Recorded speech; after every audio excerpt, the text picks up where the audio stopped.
My name is David Dodson, and I'm the co-founder and chairman of Sanku.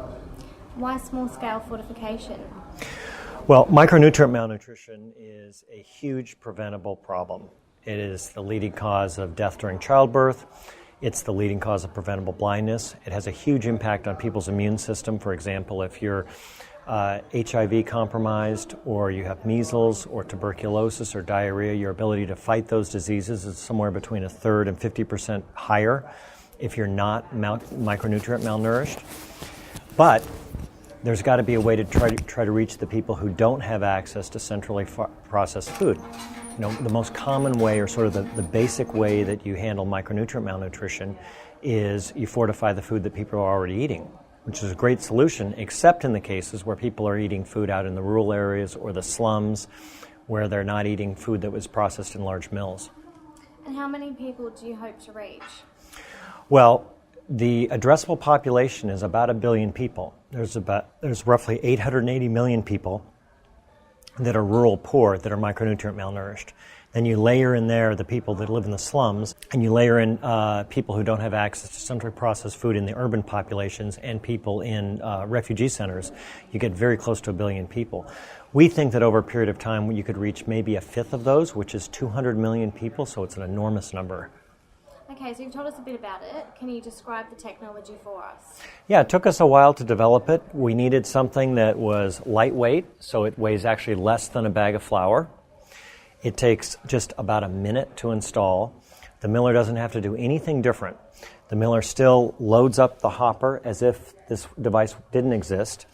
They put the premix in here on an occasional basis, and that's it. Everything else happens exactly the way the milling process was normally done. Now, there's a lot of technology behind the scenes here. For example, it's not going to break because it goes into environments that are very harsh where you can't repair it if it breaks. So this is not breakable. The other thing is that as I said, there's no additional steps for the miller. So the miller doesn't have to do anything different. It can handle the vibrations of a mill. It's got a low profile, so it can be in a very constrained space. All of these things we had to build in to make it work in the developing world. And we started in Nepal, probably one of the harshest environments possible. And now we hope to have this available in both in Africa and Asia. Can you turn it on and give us a spin?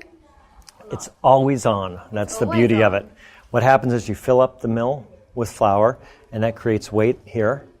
And then as the flour goes down and the weight goes down, it turns that feed screw there.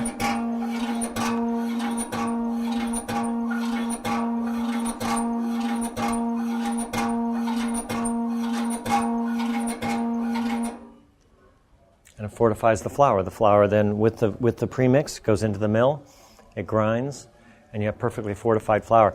What's interesting is that the industry standard is about plus or minus 10%. So that's what you would expect from a very large miller. This actually exceeds that and is in the high 90% in terms of accuracy. A couple of features about the device, which we had to learn from experience, is that it's very simplified control panel. One button is the only thing that the miller needs to know how to use, which is simply to reset it. This is a unit that we're using on a large rollout that we have with USAID, which is why their logo is there.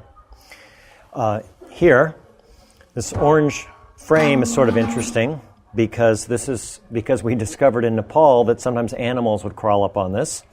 So we have this here to make sure that if anyone leans on the device, it doesn't affect the process. And then if you look down in here, this is where the grain flows through this gate. And as it flows through the gate, obviously the volume here reduces and the weight reduces. And that's what tells this control panel to turn the feed screw, which puts more premix in with the mill.